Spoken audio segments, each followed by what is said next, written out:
when everybody is chatting and AIing their way through things, when you just grab your phone and start talking, you connect so much to your audience because people connect through eyes and through mouth. We can go find anything on ChatGPT these days, but what they can't get is your energy. People try to be a mind reader. Well, actually, your audience is telling you what they want. We just have to listen. And you have to know where to listen and how to put systems in place to listen. There isn't all lights are turned green and now is your time to go moment. You just have to believe in yourself to know that when you start, the rest of what you need to find will unfold, especially when you surround yourself with the people around you that can support. Chat is a tool, but an agent observes and it decides. And if you give it enough agency, it can act.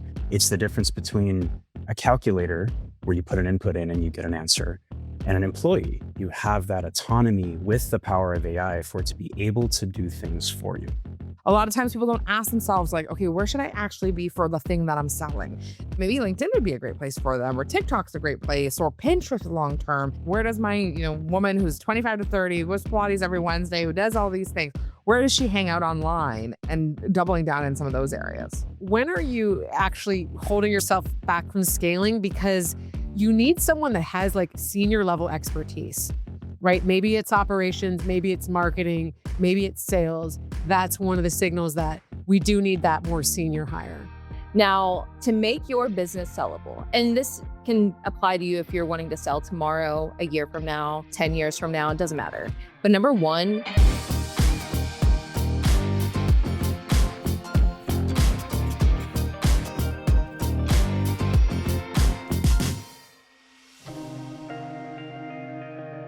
Okay, so you guys, I want you to meet Melissa Dlugolecki, and she is our marketing coach in Mentor Collective Mastermind. And marketing is one of my favorite pieces to talk about. And so I'm so excited to have you here, Melissa. And I just want to share a little bit about you and your business so people can know how incredible it is to get access to you. I learn from you all the time on the calls. So I just want to share a little bit about you. You've built a 7-figure business with 4,000 followers and no paid ads. You've partnered with some of the biggest names in the industry. You speak internationally. You've published your own book. You've built multiple 7-figure businesses on your own team.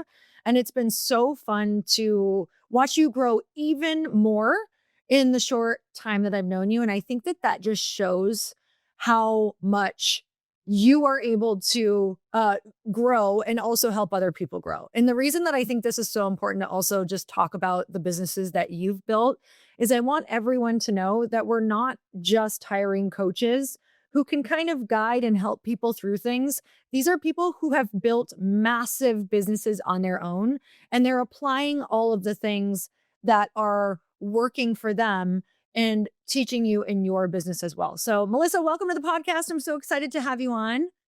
Thank you so much, Lori. I'm so excited to be here. So we're going to go through a few questions because what I want people to understand is what it feels like on the inside of Mentor Collective Mastermind. So let's jump right into it because marketing is really broad. You hear the word marketing and people are like, they apply different meanings to it. They don't know what that particularly, like what exactly does that apply to in my business? So what do you specifically see as the most important things for Mentor Collective Mastermind members or anyone to focus on to improve their marketing in their business? I mean, you're spot on. Marketing is so broad. It can encompass so many different things, but primarily the main things that we see is diving into over and over and over and identifying where people can monetize more, where people can improve their lead flow without having to go to paid ads, without needing more followers. And Lori, I think I just want to hit that for a second because I think it's really important to understand when your marketing is off, oftentimes we think we have to drop our prices. We need to run to paid ads. We're not good enough, or we fall into comparison, and it's likely just a marketing issue. And you have to reposition and dial in your marketing, and then things are going to begin to flow more. And so it's so important to dial that in. And primarily, if we're looking at the whole scope of marketing, that can encompass your entire funnel. But if we're prioritizing, looking at top of the funnel, and so what does that mean? That's going to mean your messaging. That's your sign on the door. And Lori, you've seen this. We've talked about messaging all the time. It can seem so simple, But actually, you really have to dig in. And we do certain practices in Mentor Collective Mastermind, and we take people through different activities to get clear in it. I just helped somebody today with her messaging. She was like, oh my gosh, that clicked, right, within our program. And it's understanding if your sign on the door is off, if it's vague, if it's fuzzy, if it doesn't speak your ideal client's language. And that's a big mistake I see. We often speak our language, not our ideal clients. We forget that gap between where they are and where we're going to take them. They're going to walk right by it. And so messaging for sure. And then secondly, I'd say is building authority and ownership. We can't give everything, like all of our power, all of our contact to social media platforms. We have no control over ownership. So in Mentor Collective Mastermind, as you know, we spend a lot of time working on lead magnets, landing pages for lead magnets, building your email list, building your opt-ins. And so while there's a million things we could talk about, I'd say those two, I couldn't pick one. Those two stand out to me as the most pivotal and the most needle moving for people.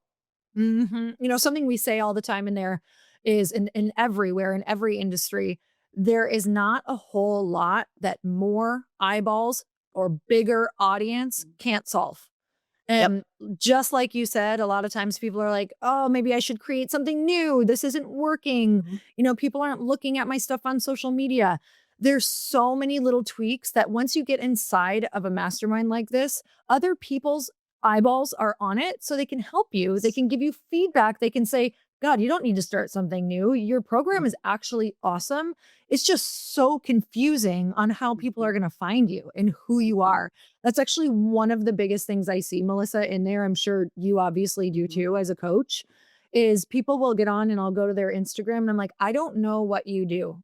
I don't even know what you do from your website. Like your program is amazing. I know that you, like a lot of these people can get awesome results with the few clients they have, but they're changing lives, but they can't seem to get more people.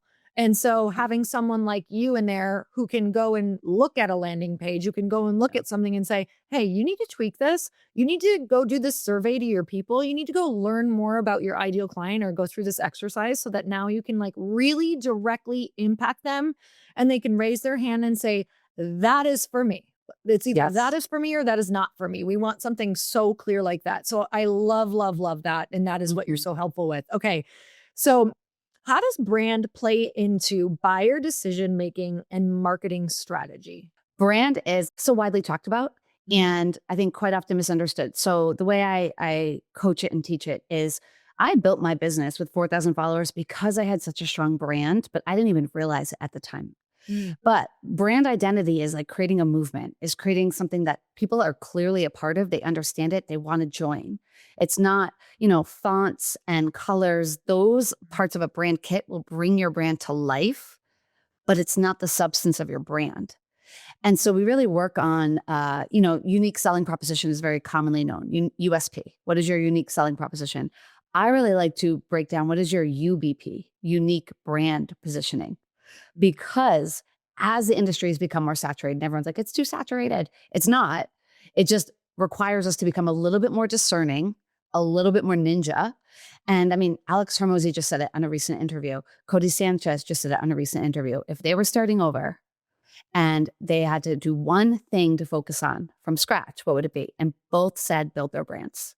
And so I think if we're looking at two identical programs, two identical price points, talk about saturation in the industry, the buyer is going to make a decision based on the brand. Do they know it? Do they align with it? Do they trust it? Is it familiar? Is it consistent? Are they visible enough? And so, I don't think we can overlook the importance of brand, but understanding brand beyond just like a brand kit. What would you say are some of the big components that go into brand that you are seeing people missing? Like when we start working with people in Mentor Collective Mastermind, what are some of the overarching, like, oh my gosh, you guys need to start working on this specifically for your brand? Yeah. A few things that I do is, one is core values. I think core values are so important. What do you want to be associated with? And what do you want people, these are different things we bring people through in Mentor Collective Mastermind, but it takes digging. It takes a little bit of back and forth and soundboarding. But what do you want to be associated with? If you're not in the room and somebody says, I need someone to solve this problem, and they say, oh, you need to go to Lori. Oh, you need to go to Melissa. You've mastered brand. What is that thing? Messaging, I know we just hit it, but messaging is a huge part of brand. For me, I live in Tulum, Mexico. I throw in hola. I throw in different things where people know it's me, not chat. And these tiny little things, and we call pattern interrupt, which is something I teach more deeply. I can't get into that right here, but pattern interrupt will actually stop your reader to be like, oh, this is Melissa. And they feel more connected. So just that human connection, but a fun activity is I always say, if two famous people were to birth you, there's like your brand persona parents, who would they be? And that allows you to see how you want to be perceived by well-known brands or names by taking two together and what makes you you. And that's a great place to start from as well. Okay, so fun. All right, in a world full of chat GPT, because, as much as it's saved our time, it's also now made everyone sound alike, in my personal opinion. Agreed. How important is messaging, and how does someone improve it? I know. I don't want to beat it to death, but messaging is so important. It is everything. So, honestly, it's everything. I'm working on it. I feel like I'm working on it every day, every week. And to your point, though, it evolves. The more clear that you get, the more feedback that you get. And I work with people in MCM to show them the two most important and lucrative places to get your messaging data. Because a lot of times people try and guess, oh, I should say this. And actually, there are two parts of the sales funnel. Well, we'll find spots to collect data to dial in somebody's messaging. The other thing about messaging is it's not just marketing. It's going to be your client experience. It's going to be your client retention. It's going to be in referrals. So it's got to be consistent all the way through. Ways to improve it, I think, are to look at these two spots that we focus on in MCM and pull the data, and we extract it, and we help set up these systems to do that. So now, instead of using your words or trying to be a mind reader, Lori, that's what I often say is people try to be a mind reader. Well, actually, your audience is telling you what they want. We just have to listen. And you have to know where to listen and how to put systems in place to listen. So I help our members put systems in place in two particular spots where we can really collect data to make decisions and not just try and guess and not just try and mind read. But, some of the biggest mistakes are just so general, blending with the noise, afraid to say the thing. Like I always say, what is the thing that everyone's thinking but no one's saying? Whatever in your niche, like whatever that may be, if you're willing to go there, you're going to stand out more. So good, Melissa. Thank you so much for coming on. There's so much we could dive into. I know.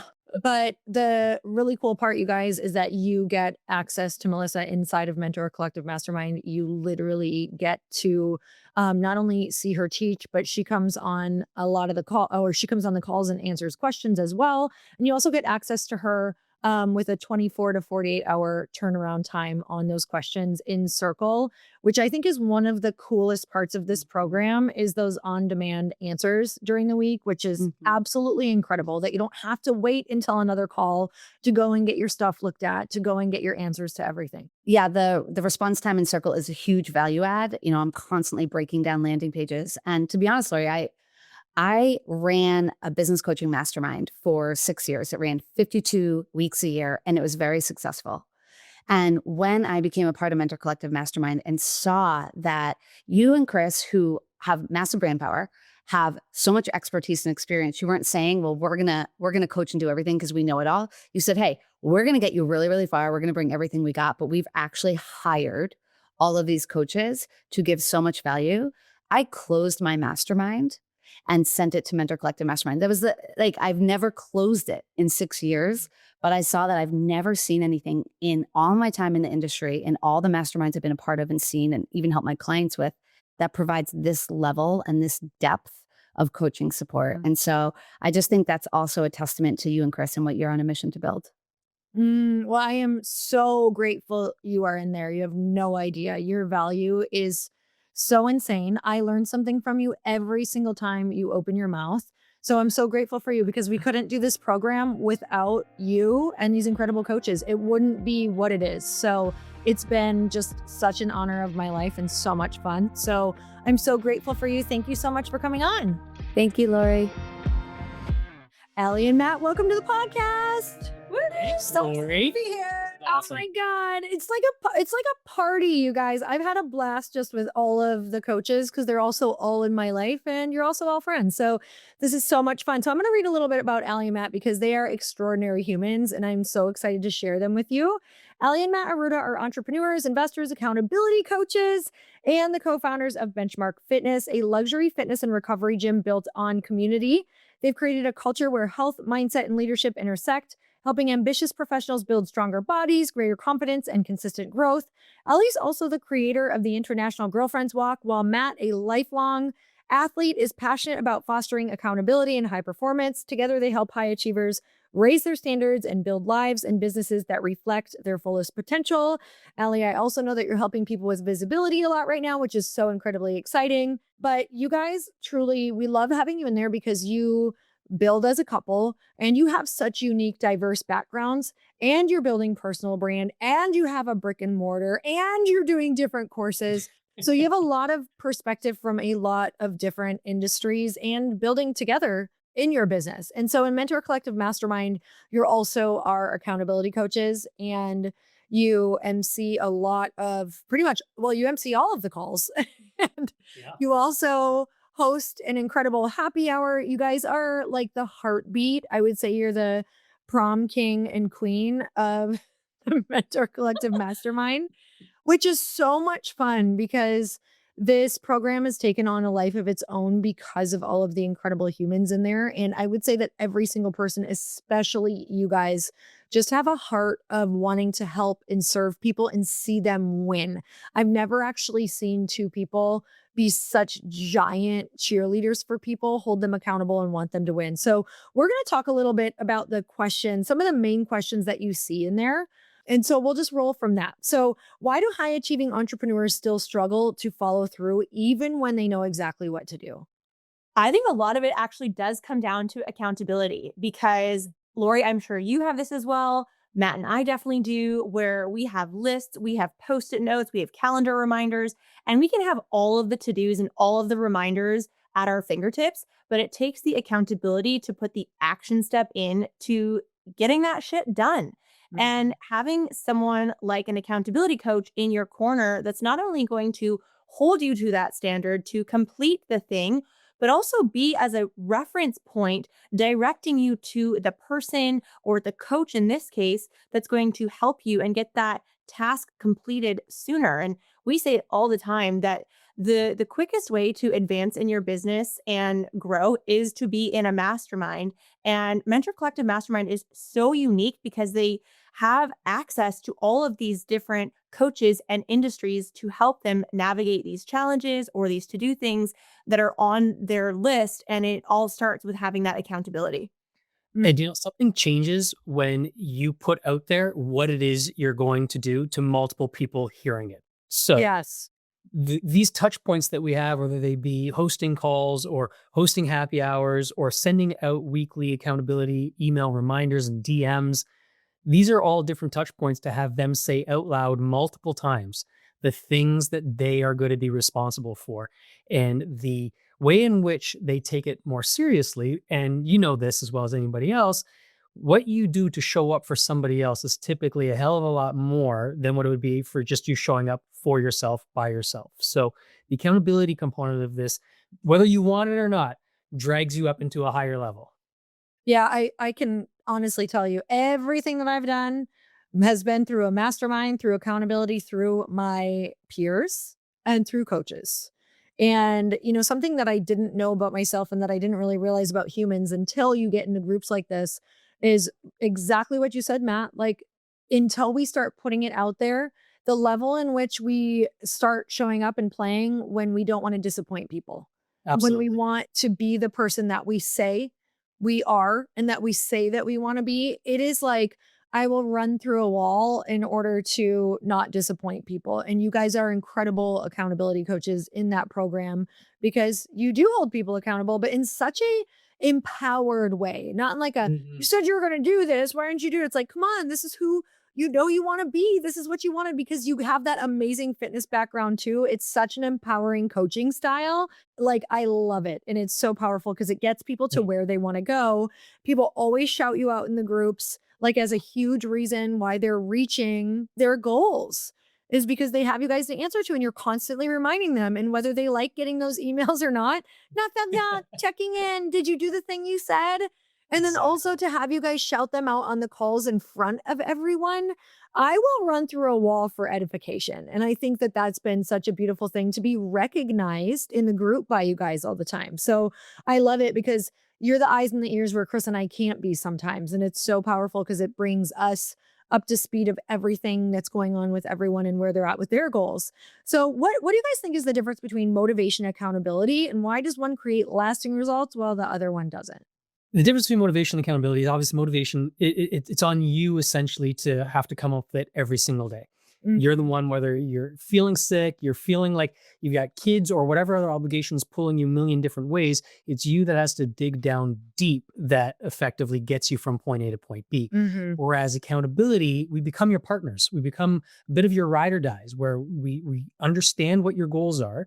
We're not going to necessarily put your feet to the fire, but we're going to remind you lovingly. We are going to remind you and we are going to bring you along with us. The beauty of what we're able to do specifically within MCM is the strength of the entire program isn't just on Alli and myself or on you and Chris. We have got a spectacular team of coaches who are so dialed into their individual niches that when a member specifically needs help, if Alli and I knowingly can't be the one to get them across the finish line, we can happily quarterback it to one of the other amazing coaches who they can step in and take them across the finish line. And it's that accountability component versus the motivation when you don't feel like doing it that we will ensure, whether it's us or one of our teammates, gets you to where you need to go.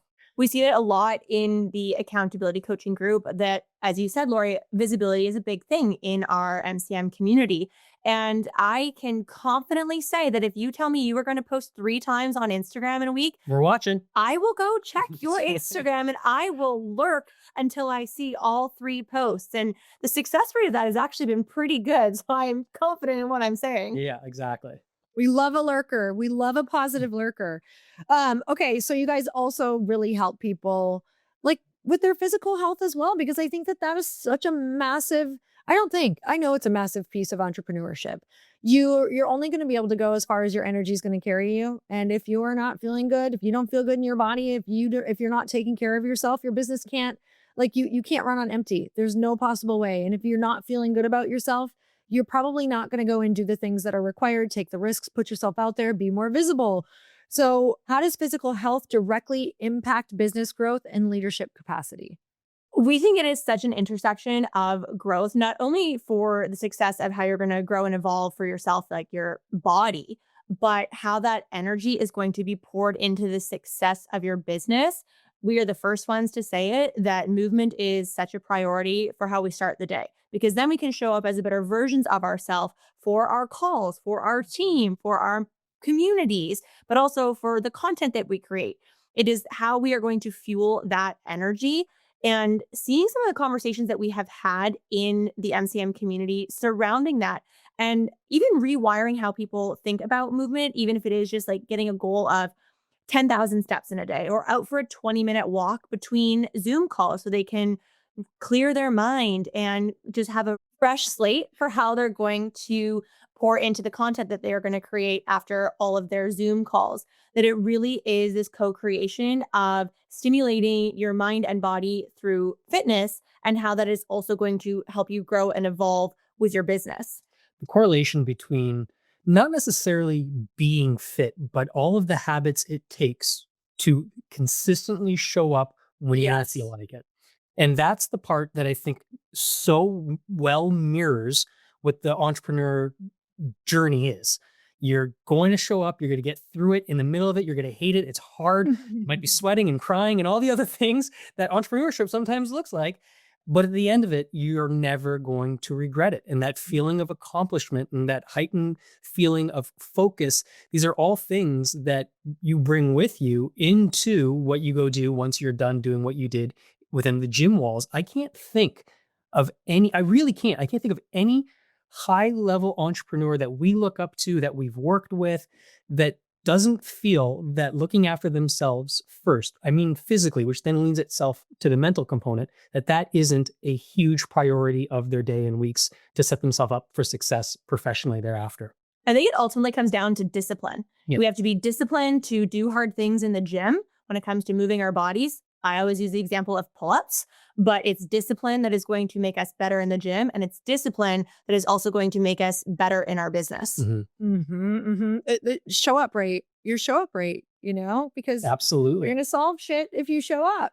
That's That's huge. Okay. So what are the most common mindset blocks that you're seeing in ambitious entrepreneurs that keep them stuck at their current level?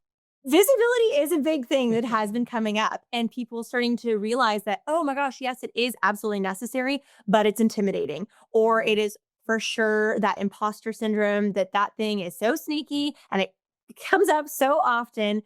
But really working through imposter syndrome and also getting over the hunch of being afraid to show up online and show up in your stories or creating content, and knowing who it is that you're going to speak to. Which also, I have to give a shout out to our coaches that literally help you with messaging and help you with social, so that you're able to take from all of those expert coaches to build up that muscle to be able to do the hard things. And obviously the accountability of knowing that we have your back, we're going to celebrate you, we will show up on your lives, we will comment, we will like, we will share, and all of that. But I think that that's a huge thing, is the block of being visible, but being surrounded by a supportive community that will celebrate you literally in real time. Working through that block has been so incredible to witness. And what I'll add to that is the idea of people waiting for the quote unquote perfect time to start anything. And again, I know I'm preaching to the choir here. You know better than most that there isn't a all lights are turned green and now is your time to go moment. It doesn't exist. You just have to believe in yourself to know that when you start, the rest of what you need to find will unfold, especially and specifically when you surround yourself with the people around you that can support what the next step is that you're looking for. So the idea of just getting out of your own way and recognizing that nothing starts until you start. First step forward. Chris says it all the time. How do you eat an elephant? One bite at a time. And it's the God's honest truth. You just have to start small, but you have to keep going. I love that. All right, guys, what's one of your favorite parts of Mentor Collective Mastermind? Oh my gosh. We're so lucky we get to see them as often as we do. To your point at the beginning of this here, like the idea that we get to touch base with these incredible humans multiple times a week, and to see, I'd say my favorite part is to see the ones who were most scared actually start, and then watch the confidence drip in week over week over week. That's the part that is so ridiculously fulfilling for me. Best. Isn't it? Yeah. Yes. Yeah. That's a good one. I'm realizing that I should have totally gone for answering that question. But I would say community. I am such a lover of community, and I'm loving being able to see the connections being made and people that are taking the initiative to host their own coffee connection calls so that they can all meet, and people that are actively making an effort to compare, like, which in-person events are you going to? I'll be there. Let's get dinner. Let's do a group workout. I love seeing that and being able to witness the friendships at the core, but then on top of that, the collaborative energy that's happening from a business standpoint as well.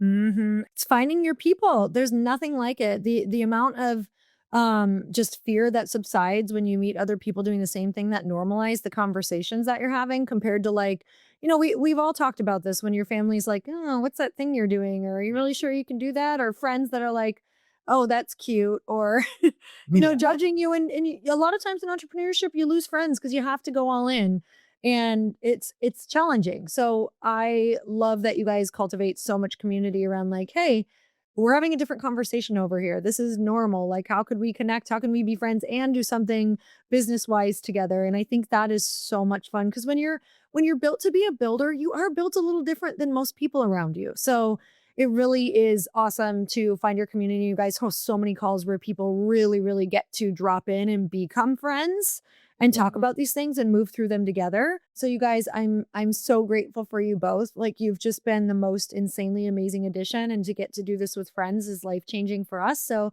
thank you guys for coming on. Thank you you so for much for the having us. opportunity and giving us the platform here to have a conversation about something that we also love and enjoy so much. Yeah, we couldn't be more grateful for the program. We couldn't be more grateful for you and Chris and your guys' leadership. Like anything else spectacular, it starts from the top, and you guys shine through. So thank you. Oh, thank you guys. Starting something new isn't just hard, it can be terrifying. I remember right before I launched my first business and even this podcast thinking, is this really the right decision? What if this totally bombs and nobody listens? What if no one buys anything? And the doubt got super loud. But choosing to do it anyway was one of the best decisions of my life. And having the right tools underneath you helps that jump feel a whole lot safer. Shopify is the commerce platform behind millions of businesses around the world and 10% of all e-commerce in the US. From brands just getting started to household names, and it's what I trust with Glossy. With hundreds of ready-to-use templates, Shopify helps you build a beautiful online store that matches your brand's style. It's packed with helpful AI tools that write product descriptions, page headlines, and even enhance your product photography, which saves you so much time. You can tackle everything in one place: inventory, payments, analytics, and more. No juggling platforms, no tech overwhelm. And if you're wondering, what if I get stuck? Shopify's award-winning 24/7 customer support is always there to help. Plus, that iconic purple Shop Pay button gives you the best converting checkout on the planet, helping boost conversions and turn more carts into real sales. It's time to turn those what ifs into with Shopify today. Sign up for your $1 per month trial today at shopify.com/happy. Go to shopify.com/happy. That's shopify.com/happy. You know, I talk a lot about how powerful sleep is for our skin, for our mood, for our hormones, literally everything. But if I'm being honest, winding down at night hasn't always been easy for me. My brain literally loves a 10 p.m. strategy session all by myself as soon as my head hits the pillow. That's why I've been so intentional about creating a nighttime ritual. And lately, Osea's Dream Collection has been such a beautiful part of that. Their Dream Night Serum and Dream Night Cream are clinically tested, powered by bioretinol, and designed to reduce the visible effects of stress on your skin while you sleep. So you can literally say goodnight to dryness, dullness, wrinkles, and loss of firmness. And I'm especially excited about their newest launch, the Dream Bioretinol Body Serum. It's a full body overnight treatment with bioretinol, red seaweed, magnesium, and lavender that visibly firms, smooths, and deeply hydrates, while also creating this incredible sense of calm before bed. I am obsessed with the smell. Lavender is one of my favorites. And because skincare is self-care and choosing products that work while you sleep, that's the kind of efficiency that I am here for in this season of my life. So give your skin a rest with clean, clinically tested skincare from Osea. And right now we have a special discount just for our listeners. Get 10% off your first order site-wide with code EARN at OseaMalibu.com, OSEA Malibu.com. Welcome, Andrea, to the podcast. Thank you so much for having me. I'm super pumped about this. I'm so pumped about the podcast and also to have you as a coach in Mentor Collective Mastermind. I'm going to read a little bit about you so everybody knows who they're getting. Andrea Sager is an author and the CEO founder of Legalpreneur, a legal tech startup that focuses on helping small businesses cover their assets and get lawyered up. She's also the founder of Andrea Sager Law, where she is ranked number 22 out of 40,000 trademark attorneys in the United States. Andrea's true passion is helping small businesses protect their businesses without spending big firm fees. Andrea, you have helped Chris and I with, I couldn't even tell you how many things at this point. Like, having a business means you need to have an attorney in your back pocket that you can go, oh my God, I don't know. Ask Andrea. Are we good? Ask Andrea. Let's get this trademarked. Tell Andrea immediately. The amount of times that conversation has come out of our mouths, and also how many people we've referred to because people need you and everything that you do. It just made absolute sense that we had to have you in the Mentor Collective Mastermind. And I can only imagine how many people are hitting you up and how grateful people are for you. So what I want to do today for everybody listening is we're going to do like the top 3 questions that you get asked the most, and also give them a little taste of what goes on inside of the mastermind, especially for those people who are at that like 25K to 500K. So more early entrepreneurs, I think that's when they really need you as well. So let's kick it off just from the first question. And that is, what legal protection is needed for online small businesses?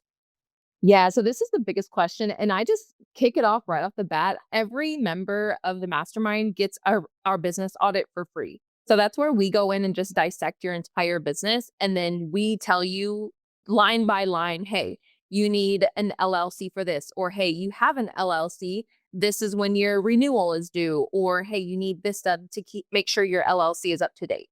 And then we go to your contracts and tell you exactly what contracts, because it's obviously we know we need written contracts, but we tell you, hey, for this offer, you need this contract. For this offer, you need that contract. And so it's just really giving you the answers instead of, hey, here's this general answer, go figure it out. No, we lay it out all for you.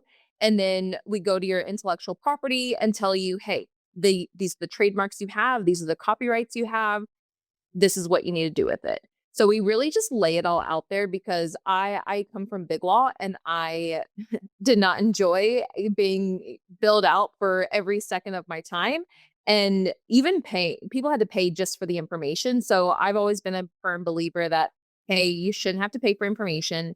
And it has always been my mission to make sure that our legal protection is as affordable as possible. So I love being part of the mastermind and being able to just take that even a step further and offering our business audit completely free to all of the mastermind members. Yeah, that is so exciting. That is so huge. And I would say a lot of people avoid this piece because they're afraid of it. They're literally Yes. afraid. And here's the thing is, like, they're afraid, they want to know that they're covered. They want all these things.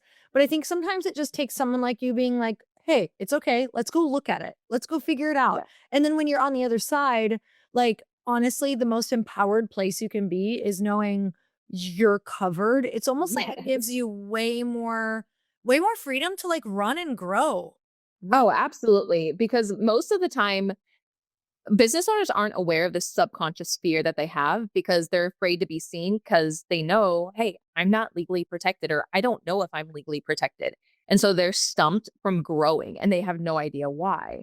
But then they come and they get all the legal stuff taken care of, and they're like, oh, that was it. That was easy peasy. And then before you know it, they're being seen. They're growing as fast as ever before, because all the legal stuff's taken care of. They're not afraid to be seen anymore, because they don't mind if a million plus eyes are on their stuff, because they know what to do if somebody steals their stuff, or they know they can really brand all of their offerings because they're protected.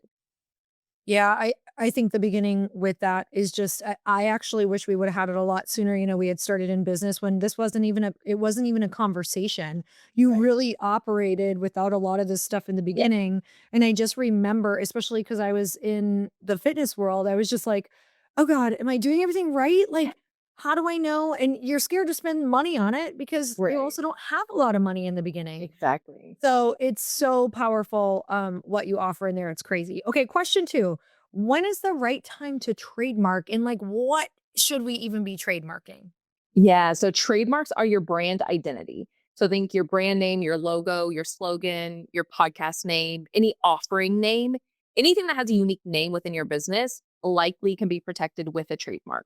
And the right time to file, obviously, is as soon as possible. However, we're working with clients that are balling on a budget, I like to say. And so if money is an issue, you want to wait until you make that shift from, hey, I'm trying this thing out and trying to see if I can make it work. It's when you make that shift from that to, oh yeah, this is a thing. This is going to stick.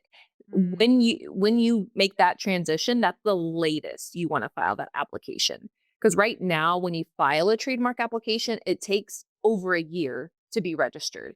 So you want to have the benefits as soon as possible. So you want to file as soon as possible. But of course, if money is an issue, just keep it in the back of your mind. And when you're ready to make that investment, do it as soon as possible. Can you talk a little bit about, if people are kind of freaking out, like, oh, I can't quite do it yet? Is there something around, like, first use, especially if you've been using it all the time, or? Yeah. So if you have not yet filed your application, if you were using it in business first, you ultimately have priority to the name. So if somebody comes along a year later and files an application, you can now cancel their application or registration if it's registered now. You can cancel their registration to get your registration. That is available to you. Of course, it costs more money. That can cause a lot of headaches. So you want to file as soon as possible, but you still have options available if somebody has filed before you, but you were using it first. Mm-hmm. There's so much I've learned that's also just been really helpful as we've been naming our different, naming different offers that we have, naming podcasts, naming books. Like it's been really interesting. Like you can trademark things and some other people can have certain things trademarked in names, but then you can also use them in different categories. It's like, it's very helpful to have someone who understands because more is probably open than you think. And then also you can also protect yourself more too. There's a lot of nuances that it's important to have somebody as you're building to ask these questions too, which is why it's so awesome to have you. Okay, third question, how to make your business sellable. Yeah, this has been a huge topic as of lately because for those that don't know, we're in the middle of the great wealth transfer. So all the boomer businesses are selling, they're retiring, and I'm finding that 2026 is the big year. January alone, we had like 6 new deals of people selling or buying. So we've been very busy with mergers and acquisitions. Now, to make your business sellable, and this can apply to you if you're wanting to sell tomorrow, a year from now, 10 years from now, it doesn't matter. But number one, you need to make sure that you are removed from the business or are removable from the business, which means the business can operate without you, because nobody wants to buy a business where the owner has to stay in forever. So to make it more seamless, you want to get yourself out of the business as quickly as possible. And what's so funny about that is when you remove yourself, then you get to the point of, wait, why would I want to sell this business? So it's making money without me. Exactly. I've been there so many times. I've been so close to selling a number of times. And every time I'm like, it's just not time. It's just not time. But that's number one. And number two, you absolutely want to make sure you are protecting your intellectual property, because that is actually monetizable assets. Some people may only want to buy the intellectual property that you have. And even if it's not buying the business as a whole, maybe it's a program that you offer. Maybe it's just this brand name that you have that they want to buy. So protecting the IP that you have, that's going to make sure your business or parts of it are sellable in the future. And then number three, and there's a lot that goes into making a business sellable, but number three is having clear financials. At any given moment of time, if somebody says, hey, send me your balance sheet or your cash flow statement, it should take 5 minutes to send to them. So hopefully you have these documents ready at any time. If not, it's not the end of the world. You just need to make sure you're working with a really good small business accountant to make sure you're ready to send these documents at any time, because you don't want to have to go back and recreate documents or numbers and balance sheets. That can take hours and days and not fun. So always make sure you have clear financials, because that's going to make the selling process much easier as well. So good. I mean, this doesn't even scratch the surface of questions that come up and that you help with. But I'm so grateful for you. I would love to know, what is your favorite part about Mentor Collective Mastermind? I love that people can ask any question at any time, because so many people are afraid of the legal stuff. But the Mentor Collective Mastermind really breaks down that barrier, because they have access to everything that they would absolutely need to run their business, and getting those questions answered without being charged an hourly rate, as most attorneys charge. I think that really it fulfills my mission in making the legal side of things much more attainable and not as scary. You are a magical human in that regard, because most of all of this is fear. And I will tell you, with the different businesses that we've had, because I've had to have different types of attorneys, you're very unique in the fact that you do not operate in fear and or in like black and white. There's a lot of gray in legal, which I love. You're wearing a gray shirt. There's a lot of gray and there's a lot of considerations. And I just love that there's an open conversation about all of it. So I'm so grateful for you. Thank you so much for coming on. Thank you. So grateful for you, Chris, and the mastermind. Jillian Murphy, welcome to the podcast. Thank you so much for having me, my friend. I'm so glad to be here.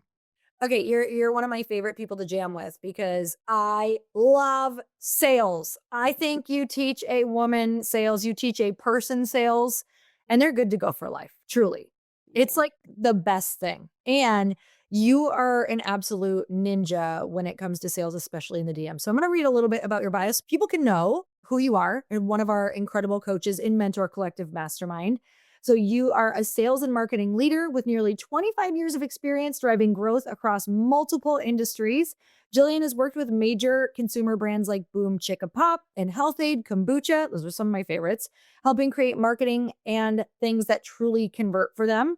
In the online space, Jillian has scaled her own business from 0 to 6 figures in just 6 months to $500,000 in 17 months, and is now nearing 7 figures, all through organic messaging, authentic marketing, and powerful lead generation. You guys, one of my favorite things about all of the coaches is that they have insane businesses themselves.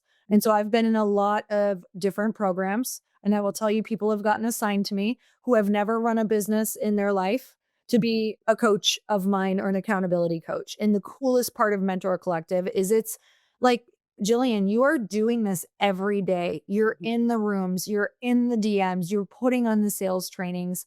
People are obsessed with your sales trainings in Mentor Collective Mastermind, like one of the calls that everybody loves to get on. And so I'm excited to chat with you here so people can kind of get a little inside scoop. We're going to ask a couple questions that I feel like you get a lot, and then you can add some color to it too. But I think one of the biggest things when people come in, especially from this 25K to 500K, is everyone is like, how do I get more people, more audience, more leads? Yeah. So I love this question. Before we even start into this, I just want to say one of the things that I love most about the collective is the group of coaches. So even if I get a sales question and I'm like, this is actually more about your content, go see this person, or this is more of a marketing question, go here. So I think that's also something that is so different about this program particularly, is that we love to bounce ideas off of each other. But I'm here to talk all things leads right now. So I think one of the biggest things that people see when they come into Mentorship Collective, or even at this point in their business, is they think that they need more messaging, or they think that they need more marketing, or even more sales. But really what they need is more leads coming in. And one of the easiest ways that you can generate more leads is, number one, use the mastermind. Use the mastermind to collaborate, to connect, to do email swaps with, freebie swaps with. It's one of the best things that you can do. And I'm also like a big IG Live girly. So like, use people inside the collective to do IG Lives with each other. That's number one. And I think one of the other things that so many people don't do, and it's literally gold and it's so easy, is just go talk to your audience. I ask people this all the time, like, how many conversations have you had this week? And they're like, well, I posted content, or I was in my stories. I'm like, that's not the same thing of having a conversation. So start having conversations with people that are following you. And I promise you, you probably have tens, if not hundreds of thousands of dollars in your DMs right now. Oh my gosh. And I have been learning this personally more and more and more. The more that I actually get in there in my DMs in my community, the more that we are seeing conversions into Mentor Collective Mastermind, because they just want to feel like you care about them. And I think in this, you know, you have such, like, you're sitting on so much gold with what you do and what you teach right now, because the more AI and automation that we get, the less people feel like anybody actually cares. And so what you do and what you teach is becoming extra, extra valuable. So how do we create content that sells? Because I am seeing, trust me, I have been working on my content for years, and it's like, there is a fine line between, like, okay, we're getting content out, you're learning to get eyeballs, but then getting it to convert. So I know this is a really big question in the group. Yeah, I love this question. And I think it's important even for you guys to know, listening to the podcast, like, I don't have a web page. I don't have any sales pages. I don't have anything fancy. So my content has to do the selling for me. Like I always say, my content is literally my sales pages. So there's a couple things that I personally teach on, and also some things that I encourage you guys to be doing. Number one is creating problem awareness content. So many people are actually trying to sell you into a mastermind or a program or into a retreat or healing your nervous system, but they don't even know that they have a problem first. So if you first create problem awareness content, then once they realize you have the problem, then you, Chris, Lori, me, Melissa, Nick, whoever it is, you guys then are the only and obvious choice to go to. So that is number one. The second thing that I think is so crucial right now, especially in this world of AI, and I know someone called it a trust recession. So I actually feel like it's easier to sell than ever in a trust recession, because when everybody is chatting and AIing their way through things, when you just grab your phone and start talking, you connect so much to your audience, because people connect through eyes and through mouth. So when you think about your stories, that's where the connection is actually being built. And we can go find anything on ChatGPT these days. Like, let's be honest. But what they can't get is your energy. So that's another one I think is really good. And I think the third thing that I would tell anybody is if your content is not doing the selling for you, are you being so micro specific? So an example of this is like, I help you create freedom. Okay, but freedom looks different for everybody. So what does freedom look like for your ideal client? Is it like, hey, I help you create a business that at 3 p.m. you get to throw your phone in a drawer and not check it again until 8 o'clock after your littles are in bed? That's so much more micro specific than like, I help you create freedom. So good. And these are all awarenesses, you guys, that it's like when you're inside of a mastermind like this, these are little tweaks that make such a massive difference, that the sheer amount of idea share that goes on, it's like, I learn so much on every call because of sheer idea share, because Jillian is out there mastering her craft every day. I'm not doing exactly what she does. Leah Garvin's out there mastering her craft with people and teams. And the fact that literally we all get to learn from each other is one of the most beneficial things for your business. So, okay, let's talk about sales calls or DMs. How do I know which one is the best? So I think you have to, first of all, figure out what you like the best. So I don't do any sales calls in my business. It's because I genuinely don't like to do them. So you have to figure out where your superpower is. Most of the people who are in the MCM are not professionally trained salespeople, which what I know is that when they tell me what's happening on sales calls, I'm like, you're actually just kind of like practicing, and we don't want that. When you are in the DMs, you have so much more control. You have so much more like understanding of where somebody's at. And you also have time to answer when you're ready. So even like today, I did a training and someone reached out to me and asked me a question that I'd actually had never been asked before. And it gave me time to like stop, think, consult with my team. How do I want to answer this? Versus if I was just on a sales call, I would have been like a deer in the headlights and I probably would have got off track. Also, another podcast that you and I did, I encourage you guys to go back and listen to it, but we talk about buyer types. And if you are someone who is super analytical and you want to give all the details, but you have somebody who's more of like a dominant buyer, that is not going to go well. So depending on your personality type, that also should be where you're currently selling. I teach this thing inside of MCM, and it's called a bursting pipe or a leaky faucet. And I want you to think about this. When you have a leaky faucet, like you might have water dripping in your house, Lori, and you might be like, hey, Chris, that's kind of annoying. Like, we got to get that fixed. But it's not like, oh my gosh, the house is burning down. But when you have a bursting pipe, you're like, we got to fix this right now at no matter what cost this is. So when people reach out to you in the DMs, especially like, hey, how do I work with you? Your content resonated. What's usually happening is they're in a bursting pipe moment. And I personally do not believe, my personal opinion, you should not be like, well, how about we get on a call next Thursday? Or how about my program opens in 6 months from now? Or let's throw you on like a wait list or something like that. Because now they have the opportunity to go from their bursting pipe back to their leaky faucet. And that's where we lose people. That's where it's like, well, hey, this person reached out and she wanted to work with me, but I don't know what happened. You gave her too much time to think about it. That's so true. The amount of time that I've seen from like a voice note where I'm asking about, what someone's interested in, what their goals are, what their biggest struggles are, to me following up, to them booking a call, which there's so many different, one thing I love, Jillian, is there's so many different ways to sell them. Which I love all of them. We talk about all of them. Yeah. Like me, I don't want to be on a sales call either, but I do want them to get on one. So I hire someone, we are sure pay people for sales calls. Yeah. But speaking of the speed, like it is a fast process. It's like they're on a call in the next whatever their closest availability is. Yeah. And that's the urgency that we want to move in. And so whenever I'm talking to anyone who has to do those calls, I'm like, right away, as soon as we can book one, the better, because you are correct. It's like when they're interested now. Yeah, it's so good. And that's what I even love too about like MCM. So let's say right now you're listening to this podcast and you're either in MCM or you're thinking about joining MCM, which you guys should. But what I want you guys to think about is maybe you don't want to sell on sales calls. Okay, so you get to ping me in the group. Maybe you want to build an entire email funnel and lead magnets and sell on webinars. Well, then we have Melissa in there for that. Maybe you're like, you know what? I get all of my people coming in from podcasting. Okay, well then great. Lean into Kristina about how you can leverage your podcast. So there's so many different ways to do that. That's the beauty about business and sales and marketing, is that there's so many different ways to do it. And there's not one way that's made for everybody, but you have different options inside the group to see which one feels best for you and then ping that expert. I love that. Okay. Any last thing you want to add about MCM? I would just say for me, I joined back in the day when it was Fast Foundations, and it reminds me so much of that, but honestly, like on steroids, like I feel like it's so much better. But I truly believe that was one of the biggest catalysts in my business was number one, being around you and Chris, but number two, being around the community. Though that community is still paying off for me half a decade later, relationships, friendships, podcasts, all those things. And I think everybody should be in some sort of community at all times because the community is really what's going to leverage you into your next business growth. Oh my God. Well, we are so grateful for you. Like I said, Jillian is very popular and a Popular girly in there. lover, and Jillian helps you make a lot of money. Yes.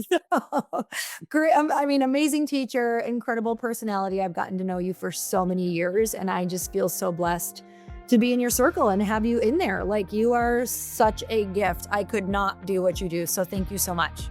Thank you so much for having me, my friend. Yeah, thank you. Jim Carter III, I'm so excited to have you on the podcast. So excited to be here with you too, Lori. Hi. Hi. Okay, guys. So you get to meet yet another one of our incredible coaches. And Jim, we go way, way back. I'm so excited to not only be chatting with you today, but to have you in one of our programs as one of the coaches has been such an honor, especially because your zone of genius is so incredibly important right now, especially to this range of entrepreneurs from 25K to 500K, where I think they're highly underutilizing what they could be doing with AI. But first, I want to read a little bit about Jim so you guys can understand who you get access to in this program. It's quite crazy that Jim is even doing this program with us. So I'm so grateful and so honored that he is in here as one of the coaches that we get to have. He is one of the most sought after AI strategists for the world's top creators. He builds AI powered digital minds and the marketing engine strategies that grow them for names like Brendan Burchard, Jay Shetty, Matthew Hussey, Lewis Howes, Jay Abraham, Jefferson Fisher, and many more. With over 25 years in tech and a client roster from Fortune 15 companies to 8-figure personal brands, Jim has been building AI for over a decade. While the world is still waking up to it, he's already been in the room with the leaders who refuse to wait. So I am so excited to have this conversation with you. And Jim, I'm gonna jump right in because you have given me a bunch of questions that you are seeing consistently over and over again in Mentor Collective Mastermind from our amazing members. And we'll just start with the first one. So you get asked a lot, where do I start with AI? Or what's one way to start that adds the most value? This is the single biggest question that everybody comes up with. And why? Because we're also inundated with everything. You can't get away from it. You turn on the news, you hear about what ChatGPT is doing. Like, what was it? Like 1 out of every 5 commercials in the Super Bowl had some kind of an AI spin. You know, this is the world that we're living in right now. And the best way that I like to just help everybody understand this is I like just saying, stop trying to learn AI and actually just have AI solve one problem at a time and just start with one. And the biggest mistake that I see so many get stuck in is we treat AI like studying, like a lesson, like something that we have to check a box for, and we don't want to do it. It's the reason that we're starting to feel all this pressure about like, well, if I'm going to put the time in, how far is that going to take me? What if I do it wrong? And then we get stuck. And then like everything, we don't actually get anything out of it. So I like to just say, pick one thing that's eating the most time. It's cost too much. Or if you could have more of it, that's the thing. So if we can check one of those boxes, amazing. If we can knock 2 of those check boxes off at the same time, even better. And sometimes we can get all 3. And that is absolutely the thing that we start with. So when we ask ourselves, like, what are some of these best starting points? A lot of the times it just comes down to content. Like, we all know we need to do more content, but more isn't always better. It's the right content. So if you already have like a podcast or a newsletter, or you want to do more with it, just start there. Don't do it like you have to learn AI in order to accomplish it. Just start trying it and take what already works for you. And it's just going to get better and better and better every time. That is some of the best advice that I have ever heard. And it's actually how I learned it was, oh, I have a need. This need has been a pain in my ass. And Exactly. if I could get more time back from this thing, like, let's see what this can do. Like, really learning, what is a proper investor letter? What does that look like? Like, how is that crafted? Like, those were some of the first things that I learned that I was like, wow, these things are taking me sometimes 4 hours, it feels like, to be really thoughtful and to make sure everything is in here. And now I feel like I can bust that out so fast. It's so thoughtful. It's put together better than I could possibly put it together. And so it was one pain point at a time, exactly like you said, that was taking me 4 hours. I wanted to make sure the structure was really professional. And it was like, boom, boom. Okay, what else can it do? And as you're learning, you start to see how that can apply to other things. And that opens up the learning. So I don't think you have to sit and go, oh God, I have to just sit and learn. Like you said, that is so overwhelming. I've tried it before. Oh yeah. Like this is It's overwhelming to me too. horrible. Like Yeah. I'm the one that's trying to keep up with all this stuff so I can teach it, and hours go by and I feel like I miss mountains worth of opportunities, and I have to discern too. But I think to that point, two visuals that are really helpful is you never have to start from a blank page ever again with AI, and you always have a thinking partner with AI. And we'll talk a little bit more about this depending on, where the conversation goes, Lori, but those are the biggest things that have always held me back. As a technical person, I don't like starting from a blank page. So I don't have to anymore. And that's so freeing. And then this idea that you've got a thinking partner, if you just want to riff, if you just want to try ideas, you can just sort of throw them into chat and see what comes out the other side of it. You're already paying for it or it's free. All of these options are available to us. So really what we're doing is we're removing excuses to not be our best self. I mean, you put that in the best way possible, because even though I am a creative, coming up with the structure around your creativity has always been a major pain point for me. So coming up with a linear flow, a table of contents, the 4 topics and the structure of All the things. what that is. And now I'm so free, even on my podcast, to fill in all the content. Let it be me, let it be storytelling, let it be real, let it be the human. But now it's given me the frame for all of that content. And it's because I love that back and forth. I truly have a partner now. And the more that your AI gets to know you, the more that partner just increasingly pulls better things out of you. You get better thinking. So I love that. Just name a couple things in MCM that you're seeing people are like being surprised by or really excited about for their businesses at this level, 25K to 500K. I've seen some really, really fun creative opportunities that have come up. One is, a lot of the times we get stuck with like big data overload, right? You have all this information and you have to make sense of it. Or, we're told that you got to have a mission, you got to have a vision for the business, you have to have a business plan, all these things, all these check boxes. And we've learned business is what you make it, right? Like sometimes you just got to go for it. But a lot of the times it's those things that hold us back and we don't actually just take that action. It's so freeing to be able to take all of that, throw it into chat, Claude, one of your favorite tools like this, and actually say, okay, now help me work through this, get rid of the duplicates, organize this for me. Having that extra assistant, if you will, that isn't on payroll, doesn't ask for upward momentum, isn't looking for a career pivot. It's like you have a tool that's available for you. So feeding the overwhelm into a machine that allows it to be a lot more calm and giving you the peace to be able to do your thing. So I've seen a lot of people go from overwhelmed to actually just doing something, which, God, I wish I had this on my first business. Can you believe it? Right? Like, go back into your own history. You're like, wow, what if I had this then? So that's one. Another that I'm seeing is actually the example I threw out, which is you have a podcast, so you have transcripts, but you wanted to launch a newsletter. Or you have a newsletter, but you're not blogging. Or you're doing those or none of those, but you want to actually put social content out and you want to put carousels. We know, I think everybody generally understands that repurposing good content for the rest is great, but we don't actually know how to do it. Yeah. And now the how is becoming the easy part, believe it or not. Yeah, I said it. Like the how is the easy part because AI just keeps getting better and better. So really what we're seeing in the mastermind is collective mind, which is the beauty of a mastermind. Somebody will ask a question, I'll hop in, Kristina will hop in, our social ninja, everybody gets ideas, and then I see them actually taking micro actions and then learning from each other. And it really is a beautiful thing. So fun. I know. I love it so much. All right. So let's talk about what an AI agent is. It might be new for some people, but it's one of the most exciting things for your business. AI agents. This is where we get to go back and think of like the Matrix, and it's like Mr. Anderson, this agent. It's funny. I bring that example up because I keep thinking about that. And I know it's kind of based off of where this term came from because we grew up kind of watching that movie and thinking about it. But I like to present how an agent works is it doesn't just answer, it takes action, Mm. right? So it's the difference between, most people know having conversations with AI, like we just talked about, you throw it into chat, you get an answer. It's a tool, right? Chat is a tool. It's a way that you can get an output after you give it an input.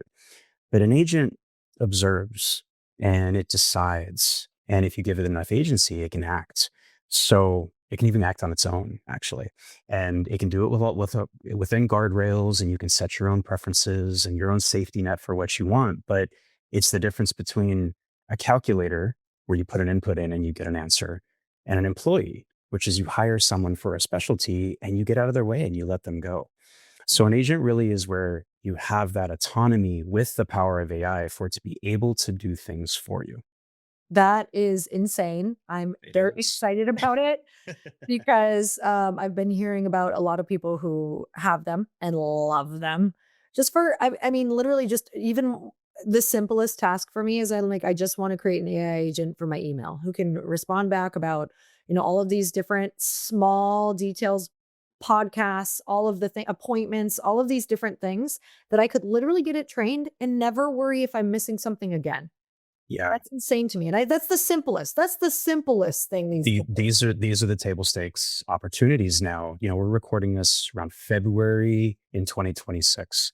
Who knows what it's going to be in March? And this is the world we live in. And this is why I'm here. This is why I love this group, why I love supporting entrepreneurs at this level and doing it myself, because I learn as well. I'll try something, I'll see if it works for me, I'll throw it away, I'll iterate, I'll move on to something else. So, ideas for agents. I have agents in my business right now where one monitors my email, one will triage, one monitors my Slack channels, another one looks at Asana. It checks and cross references and it delivers me a morning report. Like, I, of course, am that guy. So, yes, naturally, I have that. These are all things that used to take me hours. Now they take 0. It's done. And I'm not replacing what I love. I'm augmenting myself. I've given it my directives. I told it what I like. There's times my agent will come back to me and be like, hey man, you've worked enough. Go shut the laptop and go be with your wife and your kids, because I've told it my priorities. And I think we can get lost in the excitement of having all of this superior productivity, but then we forget why it all matters. Did I wake up today and everybody's healthy? That's a great day. So can I enjoy more of it? And I like finding these micro experiments that start as a tool. Hey, can I just put this information in and get an output? Okay, great. Lesson learned. But now, is that actually getting closer to maybe where an employee could come in and do more of it? So rather than thinking about going and just hiring, which has been status quo for years and years, now we could actually think, well, maybe an agent could take that piece over and I could have a really qualified team member oversee all of them. And that's the big sort of reskilling of what AI is giving us, is we now have that option that we just didn't before. Oh my gosh. It's insane what's happening. And I love that you're in this group giving updates, able to answer these questions. Like, a lot of people aren't doing this research for themselves. And it's just so cool that all of our coaches do different trainings, updating, anything that they're up to. Like, it's exciting because I'm on every single interview. I'm like, I have learned so much from you as a coach. Like, and then from watching how everybody interacts collectively, that is the power of a mastermind. And I know that you've been in them for years and years. Like, it's been the thing that has like truly launched my career, the relationships and the interactive, like watching and seeing what everyone else is doing and collaborating with them. So let's hit on one. I wouldn't be here without it either. So we're in the same boat. Yeah. I just love it. I know we're both so passionate about it. Okay, so let's talk about digital minds and clones. Ooh, yeah, my favorite. What if I told you that I could clone you is the big question, right? And funny and also factual. I did, you and Chris. So Yes, I'm so grateful. Yeah. And it's so fun. I still remember when Chris gave it to his mom for the first time, and she was like, "This is interesting, honey." It was so funny. But here's where we're at, which is ChatGPT Claude, your favorite large language model, something that you go to where you can have a conversation, that tool is a fabulous, incredible. Sometimes I still tell myself I have to lie down when I'm like, wow, this power exists in my life. What a time to live, right? Like I still have to just kind of take a minute and think about that. And while it serves a lot and while it's great, it is the world's knowledge compressed into one database, and it is all normalized and generalized for whatever you need. Now, that already is phenomenal, and I use it every day. But there's also something special about specialized knowledge, right? A lot of times what I find is that we're very quick now to turn to chat to get an answer. And it might be a really important answer, and that's fine. But if you really want to go deep with a topic, I don't know if you feel the same, Lori, but if you ever started going down that like rabbit hole, let's say for investors and things like that, you're like, where is this knowledge coming from? Do I like what's the trust factor of where that is? And it's getting better about citing and things, but we're in such a rapid economy where we just want that answer and we just want to keep moving forward and we want to be trusting consumers, that we're kind of going from, okay, just a couple years ago, all we had was Google, generally speaking.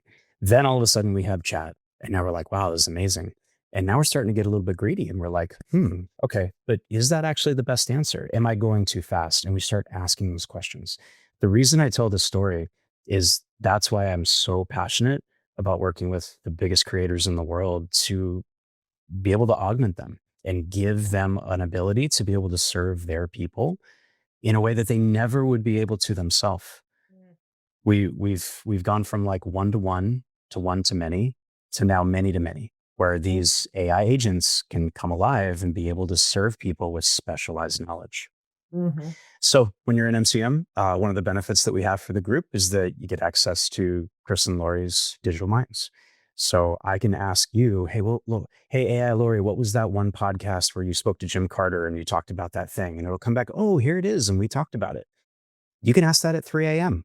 You can ask that on a Saturday. You can ask that when you, Lori, are not available for those main calls. And if you just, that's something that chat won't know.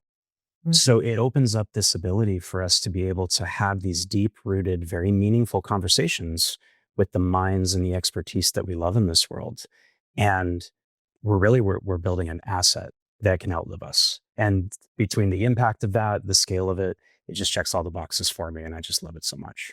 This version, Digital Minds cloning all of the things, it's so interesting. I've been using quite a few people's because I want to know how they think about Yes. I want to know how they have navigated certain things, navigated certain negotiated deals, contracts. Like, I don't just want that from chat. I want the finesse, the wording, I want to learn how these other people think. And you cannot get that from chat. It's like, like you said, whether it's my clone or someone else's or Chris's or someone that Jim has made that is incredible. What you guys don't realize is like it has been loaded with like every conversation that I could ever find that we have ever said.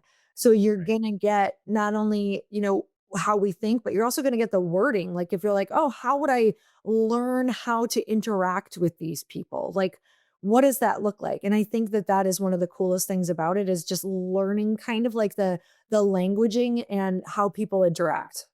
It's so true because we said earlier, like chat is like having a thinking partner. And that's great because it's super flexible and it can help you from everything from I'm just having a bad day and I just need to get something out of my head all the way to I have to tell an investor a thing and I don't know how to say that. Help me work through it. Yeah. But then there's also very deep rooted things that if you want to know how Lori Harder would say it, how Jim Carter would say it, how Matthew Hussey would say it, or you want a little bit of wisdom from Jay Shetty, or you want to, get fired up and feel aspirational from Lewis Howes's brand, whatever that is, you start to think about these people that if they're the first that come to mind, shouldn't it be the finished thought is the way I like to kind of think through this. So if you really love the way that a certain marketer presents themselves, don't you want to be able to pick their brain? Don't you want to be able to coach with them? Don't you want to be able to ask them anything? And this technology gives us that platform. And again, these weren't things that were available to us at scale just a couple years back. So we're in such this beautiful new time and space that we have these opportunities, and it's such a blessing and a gift, and it's such an asset for us as we build our businesses and we figure out what we're doing next. Well, I'm so grateful for you, Jim. Thank you so much. I'm so grateful that you are in this group because it keeps us on our toes. And also, like, already you've just reminded me, like, I need to create that agent. It's got to be my number one thing. So We're gonna knock it out this year for you, Lori. I know it. okay, great. Well, I'm so grateful for you being a coach. Thank you so much. Right back at you, Lori. Thanks for having me. Are you ready to take your business's marketing to the next level? Meet Brevo, the all-in-one marketing and CRM platform built to help you connect with customers, boost engagement, and grow your business smarter. With Brevo, you can manage all your customer interactions in one place. Nurture leads with their built-in CRM, reach your audience through email and SMS, and keep them coming back with powerful automations. But here's where it gets really exciting. Meet Aura, Brevo's AI assistant. Aura helps you craft smarter campaigns by suggesting personalized content, optimizing send times, and even analyzing performance data to help you improve your strategy in real time. It's like having a marketing expert on your team 24/7. And of course, Brevo offers advanced analytics, seamless integrations, and AI-driven personalization, everything you need to create multi-channel campaigns and hit the mark every time. Get started for free today or use code HAPPY50 to save 50% on starter and standard plans for the first 3 months of an annual subscription. Just head to brevo.com/happy and take your marketing further with Brevo and Aura. You know that moment when a meeting ends and someone says, let's remember to circle back on this next week. Everyone nods, but no one writes it down, and next week rolls around and everyone forgets? That's why Granola exists. Granola is an AI-powered notepad built for the way real people actually meet. Here's how it works. You take rough notes like you normally would, and in the background, Granola securely transcribes the meeting. Then it turns everything into a clean, structured, actually useful notes when the meeting ends. And the best part is that Granola works through your device's audio, which means it integrates seamlessly into the video conferencing tools you already use, and there's no setup and there's no awkward bots. It's just your normal meeting with superpowers. So you get to actually listen instead of frantically typing every word and still walk away knowing exactly what was decided, who's doing what, and what comes next. And I have to tell you that before using Granola, my meetings were very much the classic entrepreneur chaos where I jumped from mastermind calls to team meetings to partnerships, scribbling notes everywhere, then spending extra time afterward trying to piece together action items or remember what we actually decided. So the first time I saw Granola's notes after a meeting, I was honestly shocked by how organized and complete everything was. It felt like getting my brain back. Now I can actually stay present in the conversation instead of worrying about capturing every single detail. So if you're in a season of big vision, big conversations, and a lot of moving parts, Granola makes sure nothing falls through the cracks. If meetings are eating up your day, Granola is a no-brainer. You can try it totally free for 3 months. Just head to granola.ai/earn. That's granola.ai/earn to get your time back.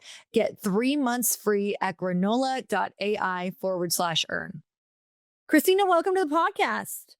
Oh, I'm so excited to be back. So fun always chatting with you. I know, you guys, we have a whole episode with Kristina. If you just can't get enough of her, you're going to feel her energy immediately. So you can go listen to that and like binge all things Kristina. So fun. It'll be the best day ever. But with that, Kristina, you are a coach in our Mentor Collective Mastermind. And to have you in there is so incredible because number one, you're insanely fun. Number two, you really have expertise in so many different areas. I'm going to read your bio and then we're going to get into some of the top questions that you get and how you help people in there. So Kristina Bartold is the co-founder of The Social Snippet and High Vibe Women, which is an amazing event in Canada, you guys. You must go. She loves helping entrepreneurs and small businesses grow their communities online using social media, podcasting, and events. And what I would love to jump in with is one of the first questions, which I feel like people ask all the time. What should people be focusing on right now to build community on social? Yeah, I love that question, Lori, because I think right now so many people are focused on vanity metrics, which we talked about in our podcast together. Like people are, hoping for 1 million followers. I've seen people have 1 million followers and not be able to sell like a $10 product. So what they need to be focusing on to really grow their community online is conversations. Like actually talking to their audience, asking questions, getting research, getting data, and really growing from that place. I just answered a question actually in the Mentor Collective today where somebody asked a question about this, where they were wondering like what they should be posting. And what they actually should be doing is really looking into what it is that their audience, their clients, their community is saying over and over again, and speaking to that to attract more of the same people. Okay. What do you feel like with people asking around, like what is the reason you think people are asking about building community? I mean, ultimately, isn't it about audience and being able to sell your product? Yeah, I think it's like there's a difference between audience and community for sure. At least I think so, where audience is definitely like a numbers game, right? You want to have be in front of as many people as possible. But community are the people that buy from you over and over again. They're those raving fans. They're the people, I was definitely one of these and still am for you and Chris, where I similarly listened to your podcast, joined one of your masterminds, kind of grew alongside a lot of folks in your community. And so I wasn't just an audience member. I was someone who was listening. I was waiting. I was excited to buy. And that's ideally what every person, brand, business is looking for. Is they're looking for people who are ready to buy. So cultivating that only comes in relationship and communication. Okay, amazing. Question number 2. Yeah. Who should start a podcast? Because you help a lot of people with their podcast, launch their podcast, start their podcast, grow their podcast. Tell me who you think should start one. So I would say one of the questions we get all the time in MCM is like, is it oversaturated? Like, do too many people have podcasts? And the answer is no. Most podcasts actually don't get past the first 10 episodes just because it's such a long game to see success.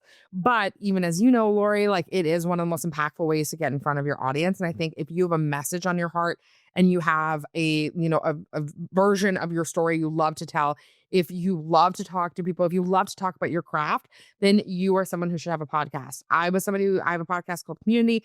I was really, really struggling with, should I do this? There's so many business podcasts, but I feel like I have a really unique take on the way to grow a business. And I've always wanted to share that. And I've gotten to impact people over these last few years with that. So no matter if you have 5 people listening, 10 people listening, 1,000, 100,000, whatever it is, it's a great opportunity to get in people's ears. That's very intimate, right? You're on dog walks with them. You're there when they're watching their kids. And then that's a very like sacred space. They're choosing you every time. So I would say if you've got a good message and you really want to get in front of like those diehard loyal fans, podcast is an awesome way to do it. I love it. And podcasting too, you and I could talk about this all day long. It's like, if you want to grow yourself personally, become a better speaker, become a better communicator, really have to learn how to understand what the pulse is of what your audience is talking about and what they want to hear from you. Like there is no better practice. Like what has your podcast done for you personally? Like how has it grown you as a business person? Like so many things. Exactly what you said, I think too. I'm a way better communicator. I would say I've gotten so many speaking opportunities from my podcast where other people have seen it. And I'll tell you, I run a 150 person event twice a year. If I see an application come in and I don't know who that person is, I type their name into Spotify. Like I just want to see, like even before I go to Instagram, I just want to hear them talk. Like that's the most important piece. So yeah, speaking opportunities has been huge. But the actual best part, which we talked about on our pod together, is that even if no one ever listened to my podcast again, I would continue to do it as a networking tool. I get the opportunity to share space with some of like the smartest, coolest, most ambitious people. Often those people turn out to be referral partners for me, or they turn out to be great connections, and that's well worth it. I made great friends having the podcast. So it's like such a good relationship building tool. So it's like selfish for me. I know you feel the same way. It's like, I'm like, oh, I get to talk to Lori, like how fun, and get to do it on a podcast. Yeah, it's truly the best networking tool ever and marketing tool, but networking tool. Like I had somebody come in that I was interviewing recently and they're like, I only interview potential clients. Like if it's if she's a marketer, like someone who can help market, she's like, I interview people who I know could use my marketing because the whole time they're asking me questions about marketing and I'm answering in a way that makes them want to work with me. I was like, you're literally a genius. So great job for doing that. So she's like, yeah, it's a podcast, but it's also like, by the time we're done with an interview, they got all their questions answered and they're like, I think I need to work with you. And like, there's so many podcasts out there. Like in my agency at the Social Snippet, like we work with like, I think it's like 65 podcasts, horse vets, like, people who are running like rug shops, like all different types of people that you can use it as an educational tool or resource. Like, I don't know. I'm a big podcast fan, but it's done so much for me. So I know that your podcast, if you guys are listening, can do so much for your ideal client too. Yeah, I totally agree. Okay. Next question. How does someone use a podcast for business? I know we touched lightly, but Yeah. Yeah, I would say like, the networking piece is huge, but again, I think really it is about that like relationship and that authority building, right? You getting to talk about your niche over and over again really refines it and refines you and makes you be seen as an authority in your niche. So even if you're just showing up weekly talking about whatever it is you sell. So for me, it was at the beginning of social media only. I went on weekly and I talked about this is what's going on in social. Here's a new trend. Here's what people are doing with threads. I always see such a bump in my podcast. And then whenever now people have social questions, they think of me first because they've listened to the podcast. So you're really planting that seed for people that you are an authority in whatever it is that you want to talk about. I love that. Okay. If someone is feeling like they've plateaued on social and nothing is working, what do you think they should do? I think it goes back to, of course, the community piece, right? Actually asking people like what they want to be seeing from you. Like that's a piece. Often I see, Lori, people make content and it's like content they'd like, but it's maybe not content for their ideal client. Yeah. And so really just asking like, or really looking as well at like what has worked. This is a big fitness thing, but successfully it's clues, right? So you see that with social as well. You have a reel that really popped up. You have a message that people really liked. You got a lot of DMs from this story. I really look at those things as data of what do people want to see more of. What I will say, if you've plateaued on a platform, is asking yourself maybe if that's the right platform for you.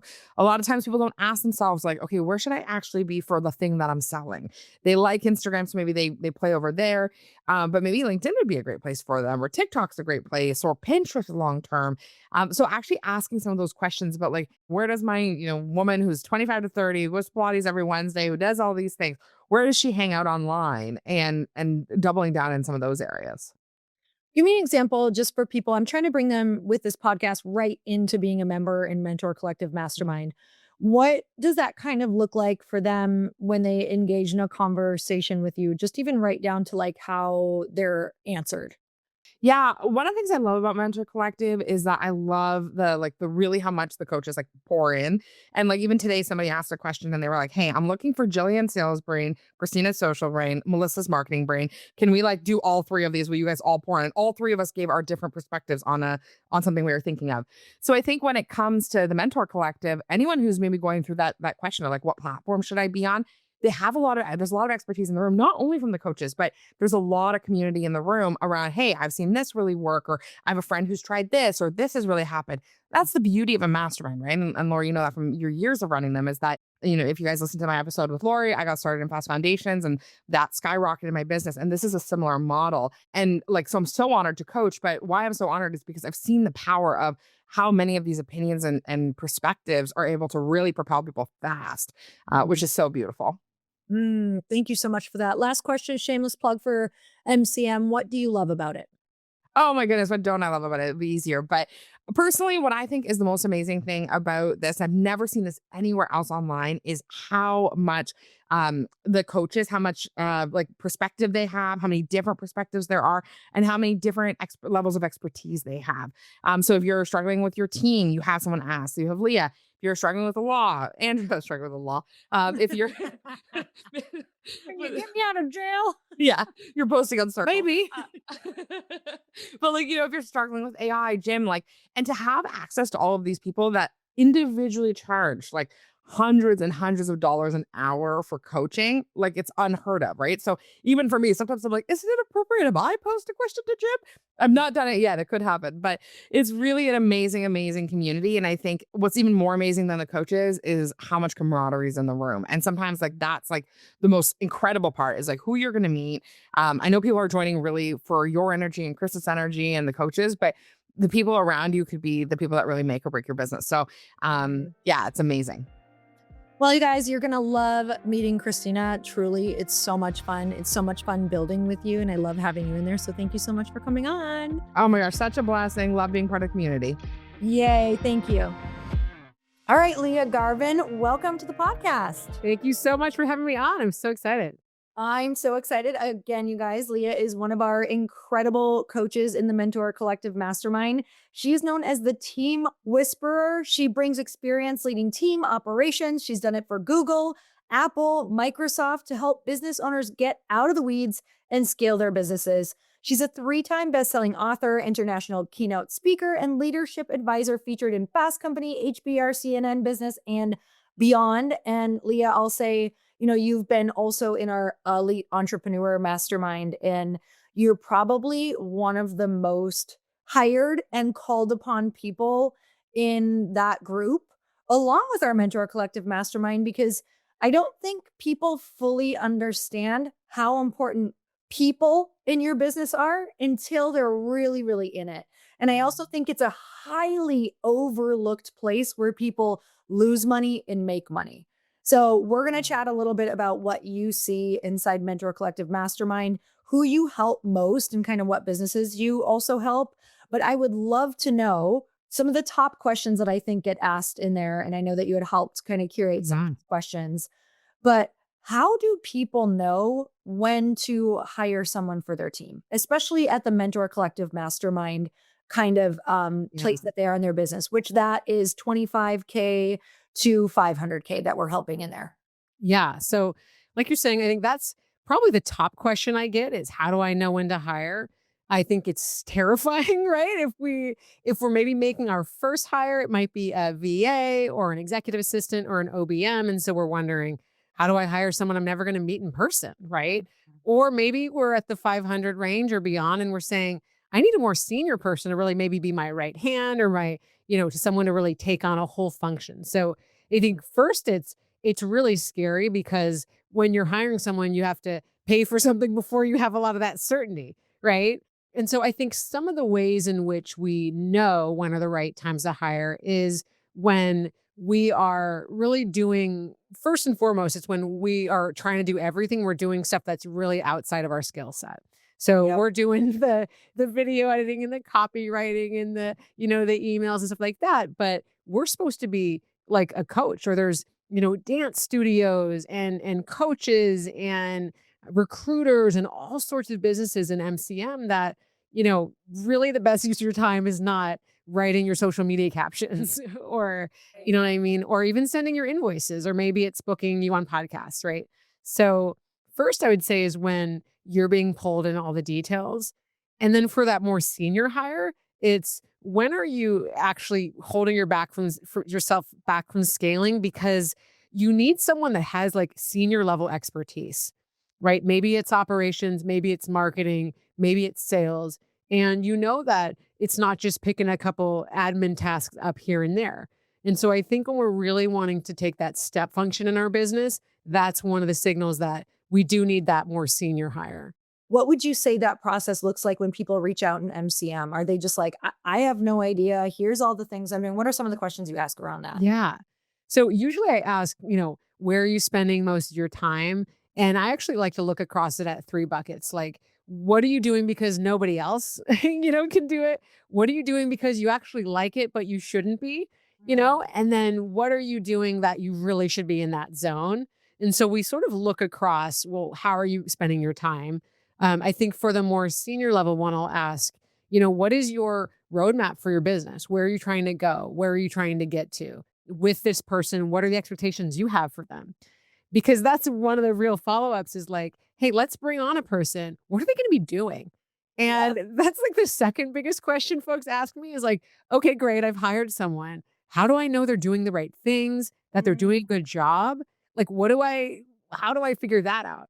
And so let's talk about that. So how do we know? You're bringing me right back to like my first few hires. I was like, I don't know. Aren't they supposed to tell me? Like, tell me what you do. Like, come in here, fix everything. And I will tell you, those ended not well for me. Right. So exactly. How do we know what people, should be doing and working on? And how can we get them started? Totally. So I think, like you say, one of the biggest things that can be frustrating is like, well, you said you know how to do all this stuff, new hire. And so just do it. I don't want to explain it. I don't have time. I don't want to tell you how to do your job. But they really can't read our minds.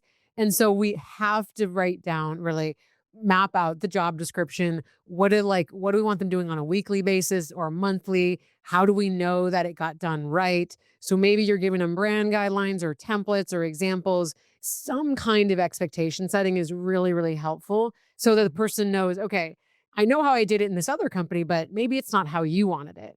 For a more senior hire, I think you can completely, hire them with the intention of that they're going to scope their role. So I think you can do that, but you want to spell that out up front too, because I think sometimes we can hire someone, we think, well, I'm paying them $100,000, 200, they should. And I think part of the conversation in the interviewing is like, hey, the expectation is you're going to build out this whole area. You're the expert. I'm going to give you, 90 days to build out the plan. A lot of times with a senior person, you want to make sure they know if they're going to have a team or not, because then that person might make a plan. They need 10 people and you're like, no, like that's not happening.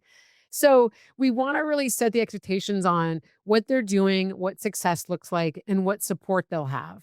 And if you want to be in the details, hey, like that's your right. Like, let's say you say, hey, I'm a writer or I'm a video personality. I want to look at every single thing and approve it. Fine, but they should know that up front. So it's like, that's part of your process. It doesn't mean they're doing a bad job just because you want to have that visibility. Mm-hmm. What's so great about you is you've been able to save people so much money and make people so much money, because sometimes people think they have a bad hire and they don't at all. They just didn't give structure or they didn't give enough frame. And sometimes people could go to make a bad hire and it's like, did you set these expectations first? Did you ask these questions? There's just so much guidance that you give that can save so much time, so much effort, so much money. And honestly, most of it is just like fear of doing it wrong. Yeah.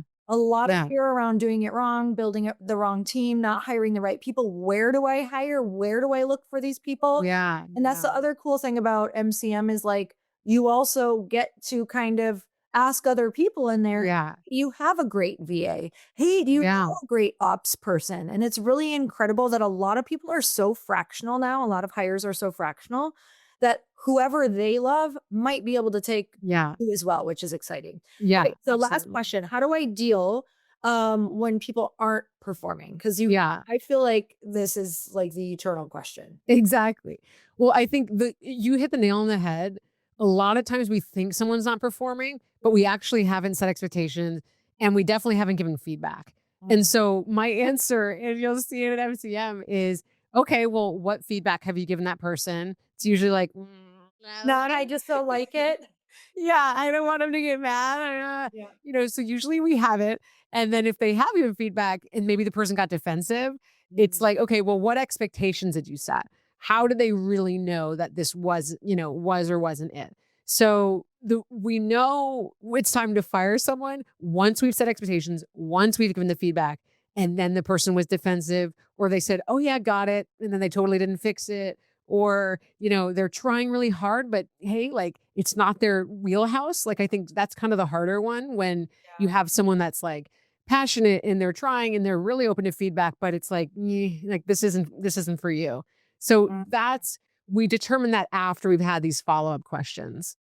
Yeah, that's another hugely powerful thing that you do is just guiding around the tough conversations. Yeah. This is really where people get stuck, and it starts to bottleneck your business because you're stuck on one conversation that you need to have. You don't know how to have it. You don't know how to legally have it. You don't even, you're not sure, is this the right you hold a lot of times in the beginning, we hold on to people who cost us a lot of money, who should have been let go of a long time ago for both. Exactly. And I think I think you normalize a lot of the conversations that most people get very stuck in, and then it makes their business be stuck. So yeah, it's so true.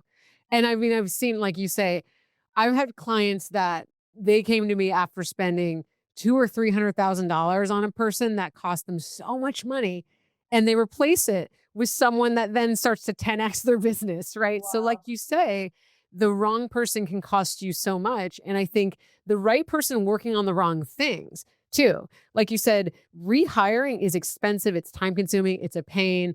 Like that's actually not always the answer. And so we want to work through these things. And that's the kind of challenges that I help people work through is like, wait a second, what conversations do I need to be having? What are we really figuring out here? Because you want to act fast, but not too fast if it's actually just a reset that was needed.